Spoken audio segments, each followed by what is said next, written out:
Assalamualaikum warahmatullahi wabarakatuh. Jumpa lagi bersama saya Mr. Asep. Insyaallah kali ini saya akan menjelaskan materi tentang romantisisme yang terjadi pada tahun 1798 dan 18 sampai 1830. Ya, langsung saja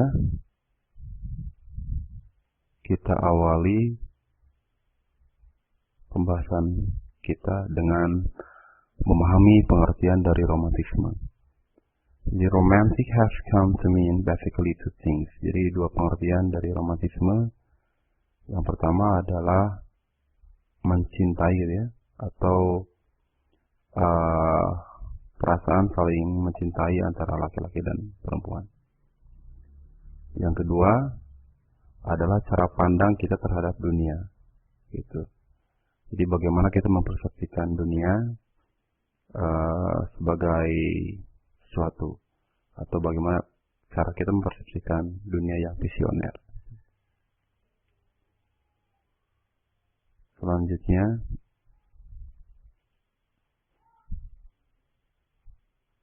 apa itu romantisisme?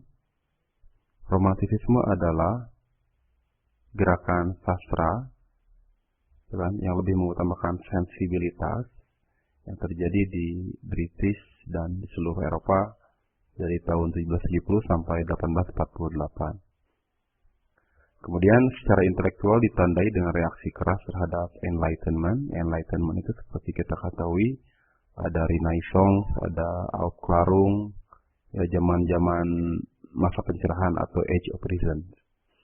Terus secara politik juga diinspirasi dari Revolusi Amerika, Prancis, perang-perang yang populer seperti perang kemerdekaan di Polandia, Spanyol, Yunani, dan di belahan bumi lainnya.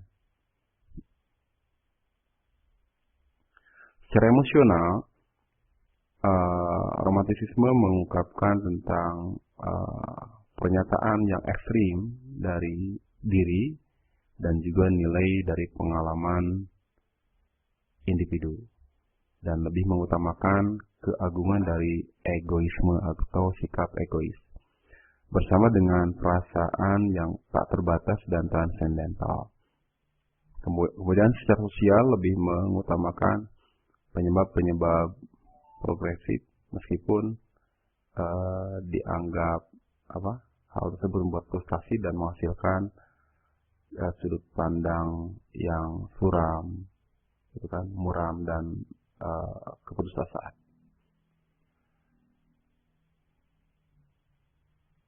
Selanjutnya, ya, ini adalah Samuel Taylor ya, dan kemudian ada selanjutnya itu William Wordsworth, dan yang terakhir ada Walter Scott. Nah, pada Romantic Age ini, zaman Romantic Age dimulai pada tahun 1798 ketika William Wordsworth dan Samuel Taylor mempublikasikan Lyrical Ballads. Lyrical Ballads ini adalah joint publication atau publikasi bersama, dan berakhir pada tahun 1832 ketika si Walter Scott meninggal.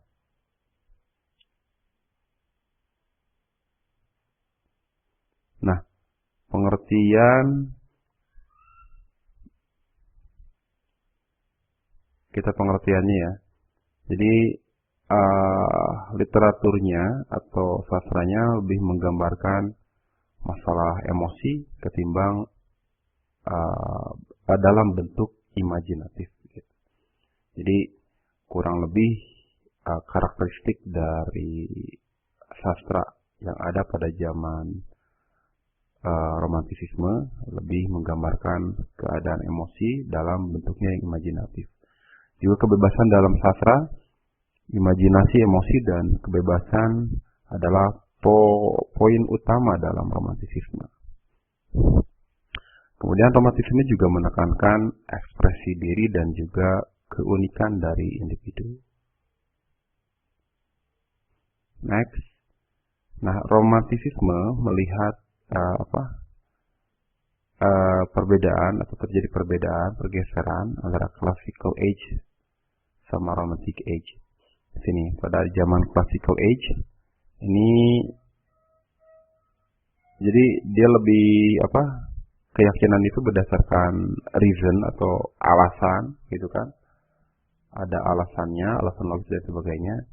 Maka di romantic age dia lebih meyakini tentang sense ataupun sense itu perasaan gitu kan, feelings atau imajinasi. Di classical age lebih mengutamakan masyarakat perkotaan, di sini lebih masyarakat desa tertinggal di kampung dan juga alam. Di classical age lebih publik karyanya gitu kan, dan juga impersonal. Maka sebaliknya di romantic age dia personal gitu kan, dan subjective poetry, yaitu berdasarkan diri individu masing-masing. Kemudian di classical age lebih berkaitan dengan scientific ya, ataupun yang ilmiah dan juga duniawi, mundane. Sementara di romantic age dia lebih menekankan sesuatu yang misterius dan juga tak terbatas. Nah, romantisme juga termasuk subjektivitas dan penekanan dalam individualisme,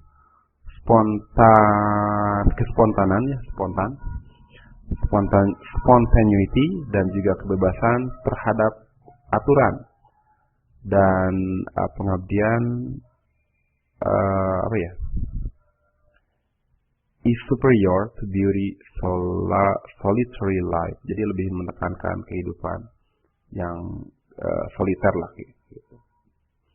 Kemudian ada imajinasi lebih ditekankan ketimbang akal. Juga cinta dan pengabdian terhadap alam semesta dan juga kepuasan dengan masa lalu, khususnya yang berkaitan dengan mitos dan mistisisme yang terjadi di abad pertengahan. Itu romantisisme. Kemudian romantisisme juga dicirikan dengan 5 I-nya, yaitu ada imagination, ada idealism, ada intuition, ada inspiration, ada individuality. Jadi itu karakteristik atau jargon-jargon atau nilai-nilai yang dipegang oleh orang-orang romantik. Kemudian karakteristik of the romantic era, ini ada common man, orang biasa ya, dan masa kecil ketimbang kepuasan terhadap kehidupan perkotaan. Jadi orang-orang romantik meyakini bahwa kebaikan manusia itu bisa terhalang oleh peradaban kota gitu. Mereka meyakini bahwa sesuatu yang liar itu adalah agung. Nah, kemudian childhood is good and the emotion inspired by both beliefs causes the heart to soar. Jadi masa kecil itu baik gitu, dan emosi tersebut diinspirasi oleh baik keyakinan gitu kan, yang menyebabkan hati ini bisa teguh lah gitu. Itu. Kemudian keduanya adalah emotion of reason. Jadi emosi, lebih mengutamakan emosi ketimbang reason. Nah, orang romantik meyakini bahwa ilmu pengetahuan itu diperoleh melalui intuisi ketimbang deduksi, gitu kan. Itu bisa dilihat dari karyanya si Wordsworth, gitu kan. Yang mendefinisikan puisi sebagai spontaneous overflow of powerful feelings. Jadi luapan emosi yang kuat gitu, yang dibuat secara spontan. Itu definisi dari orang-orang romantik. Kemudian ada nature of world artificial, suatu alam ketimbang yang buatan gitu ya. Jadi orang-orang romantik menekankan keindahan alam, seni dan bahasa, pengalaman, juga keagungannya melalui hubungan dengan alam. Orang romantik juga menolak ide-ide revolusi industri, urban society dan sebagainya. Kemudian di individual over society, seperti yang saya jelaskan barusan, jadi mereka lebih lebih menghargai pencapaian atau prestasi perorangan gitu kan, yang sering disalahartikan atau mungkin tidak dihargai. Kemudian imagination over logic, jadi dia lebih mengutamakan imajinasi ketimbang logika. Jadi orang romantik melegitimasi imajinasi seorang individu sebagai kritik, otoritas kritik gitu kan.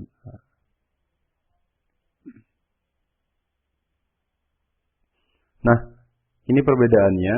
Jadi tema-tema yang ada pada zaman romantik kurang lebih nature, love, dan juga history. Kemudian bentuk-bentuknya bisa kita lihat ada lirik ya, lirik, ballad, kalau dalam puisi, sonnet, dan juga historical novel dalam prosa. Oke. Selanjutnya ada romantic attitude.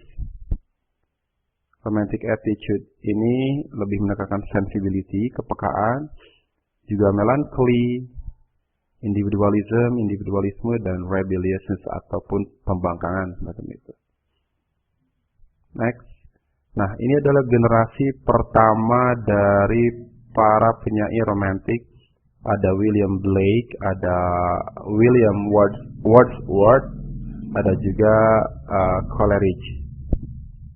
Itu.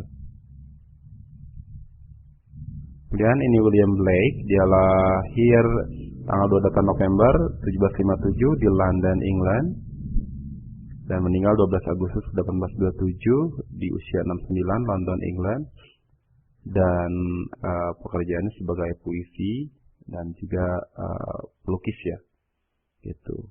Dengan genre-nya adalah puisi visioner. Gerakannya yang ia anut adalah romantisisme. Karya-karya nyatanya adalah Innocence and of Experience, Marriage of Heaven and Hell, Bersatunya Surga dan Neraka, The Poor Jews, Jerusalem, Milton, dan sebagainya. Kemudian ada William Wordsworth, lahir pada 7 April 1770, ya. Terus dia adalah para penyair romantik Inggris, gitu kan, dengan Samuel Taylor Coleridge meluncurkan periode Romantic Age dalam sastra Inggris, gitu kan, dengan join publikasinya yaitu Literature Ballads. Ballads itu adalah salah satu jenis puisi. Terus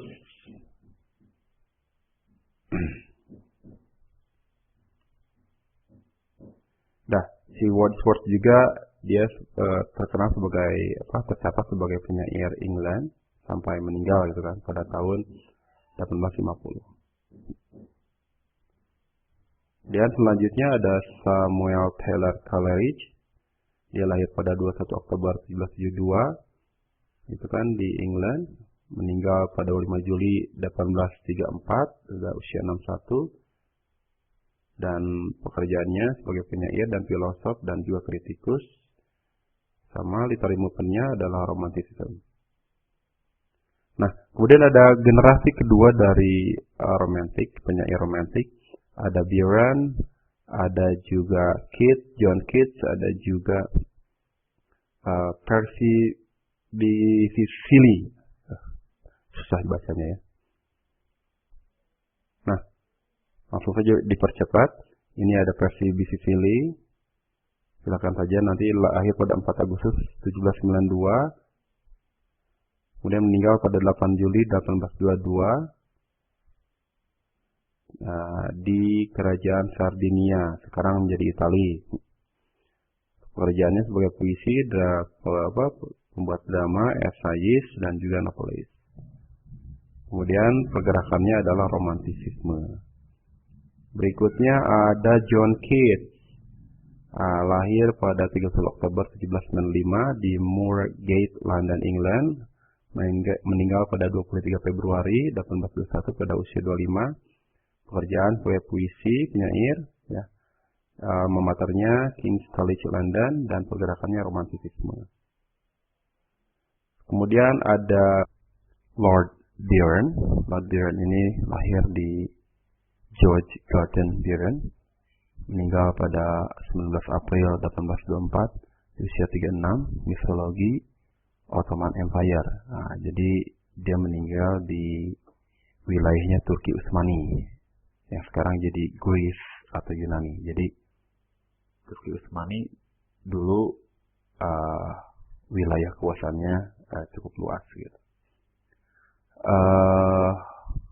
Pekerjaannya sebagai penyair, politisi, nasionalis, nationality-nya, kebangsaannya Inggris, dan gerakan yang dianutnya adalah romantisme.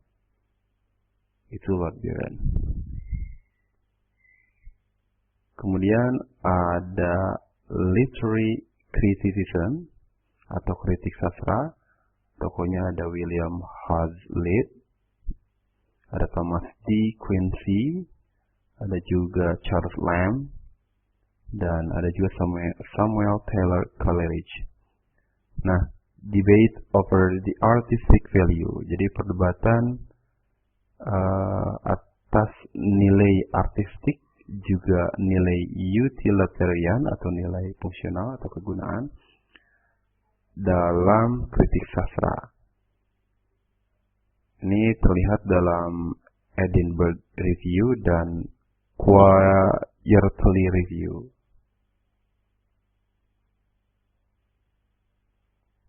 Oke.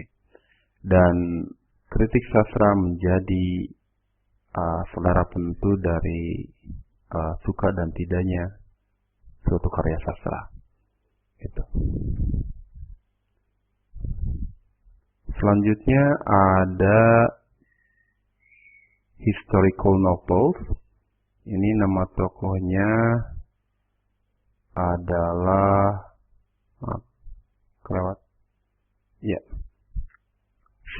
Sir Walter Scott. Jadi novel yang merekonstruksi masa lalu di mana dua budaya sering bertolak belakang atau dalam konflik.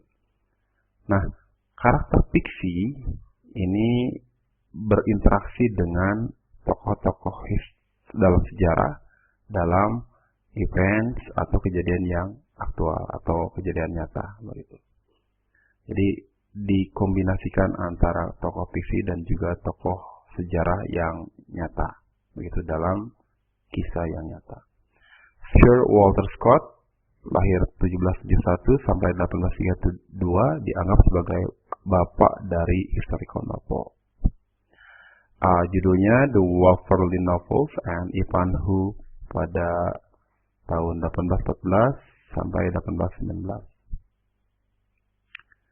Kemudian ini yang sangat famous, sangat terkenal. Ya, saya juga sering ini sering melihat bukunya ya, atau novelnya, karya Jane Austen, and the novel Manners. Jadi novel-novelnya didominasi oleh kebiasaan, manners, perilaku, gitu kan, kebiasaan atau perilaku dari kelas sosial tertentu. Juga sering berkaitan dengan kisah-kisah pacaran dan juga pernikahan yang bersifat lebih realistik ketimbang satirik. Satir itu berupa sindiran gitu kan, sindiran gitu. Terus fokus terhadap masyarakat domestik ketimbang masyarakat umum secara luas. Itu jadi kita bisa menggambarkan seperti apa ruang lingkup dan juga karakteristik dari gerakan romantisme ini dan pengaruhnya terhadap karya sastra. Gitu. Nah, itu saja mungkin yang dapat saya sampaikan. Mudah-mudahan kalian bisa mencerna, juga bisa memahami seluk-beluk perkembangan dari gerakan romantisme ini di dalam dunia sastra. Terima kasih. Wassalamualaikum warahmatullahi wabarakatuh.